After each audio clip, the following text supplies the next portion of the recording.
কই যাও চন্দ্রমোহন, তোমার ক্ষেত, তোমার পুষ্কনি, তোমার আম জাম কাঁঠাল কলা নারকেল ঘেরা বাড়ি, উঠোনে হলুদ কাঁধা নীল সন্ধ্যা মালতী, বাঁধানো তুলসী মঞ্চ গোয়াল ঘর, তোমার রাজ্যপাট কেলাইয়া রাতের অন্ধকারে কই যাও, কেন চাইতে হয়?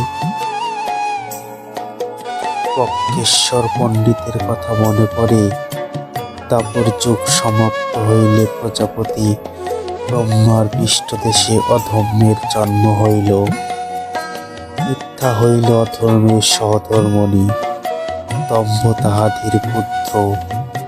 দম্ভ আপন মনে সহদারাম মায়াকে বিবাহ করিল এবং তাহাদের লোভ নামে এক পুত্র জন্মগ্রহণ করিল। লোভও অগ্নি গমন করে, ফলত তাহাদের ক্রোধ নামে এক পুত্র এবং হিংসা নম্নী নামে কন্যার জন্ম হয়। মনে পড়ে চন্দ্রমোহন, বক্রেশ্বর পণ্ডিত সেই কোনকালে চিতাখোলার ছাই হইয়া পঞ্চভূতে মিশা গেছে। কথা মিশে নাই, মুনি ঋষিকেও বাণিত জগতে রইয়া যায়। দম্ভ আর মায়ার বিয়া আইজ হয়, লোক নামের পুত্র জন্ম কেউ ঠেকাইতে পারে না।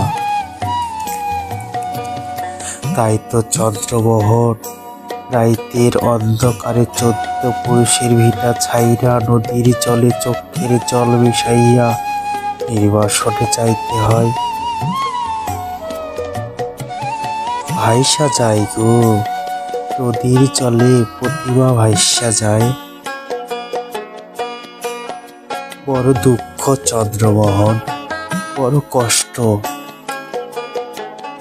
তবু মাটির বড় মায়া।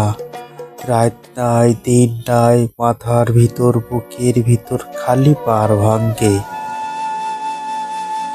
নদী খালি কল কল কল কল কইরা বইয়া যায়। চন্দ্রমোহন মনে পড়ে আশ্বিন মাসের সেই পূজা, ভরা বর্ষার অন্ধকারে রাইতে মাঠ বিল ভৈরা লণ্ঠনের আলো, কালো কালো মানুষের হাতে টেনা আর কোচ, মাছ জলের জিন বড় তরপরায়। আহারে মাছ!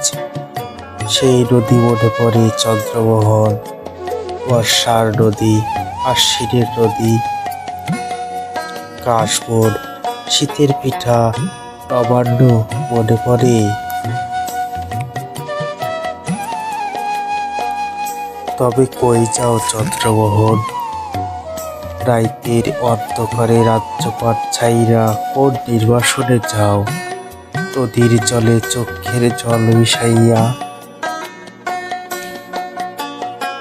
চন্দ্রমোহন ইংরেজরা গেল, কিন্তু তোমারে কেন নির্বাসনে যাইতে হয়? দেশ আইল জননী, জননী কেন সন্তান বিসর্জন দেয়? ৭১-এর যুদ্ধের কথা মনে পড়ে। মানুষের কি কষ্ট, প্রাণের কি মায়া। লাখো লাখো মানুষ, রক্ত, আগুন, ভয়, কান্না, দীর্ঘশ্বাস। এতপর স্বাধীন হইল দেশ। আইরে স্বাধীন! আমরা যেন কোন রাক্ষসের পেটের মধ্যে আছি। আমাগো চোখ নাই, শরীর নাই, কেবল মাংসের তাল, হিংসার লোভের তাল। চন্দ্রমোহন এখনো এত কিছুর পরও কেন নিজের শিকড়ের টান পড়ে? এখনো কেন নিজের শিকড়ে টান পড়ে? এখনো কেন স্বতন্ত্র থাকতে হয় সদা? দেশ তো স্বাধীন, তবুও কেন তুমি হও ভীত? কেমন এই ছোট যে তোমার নাম চন্দ্রমোহন?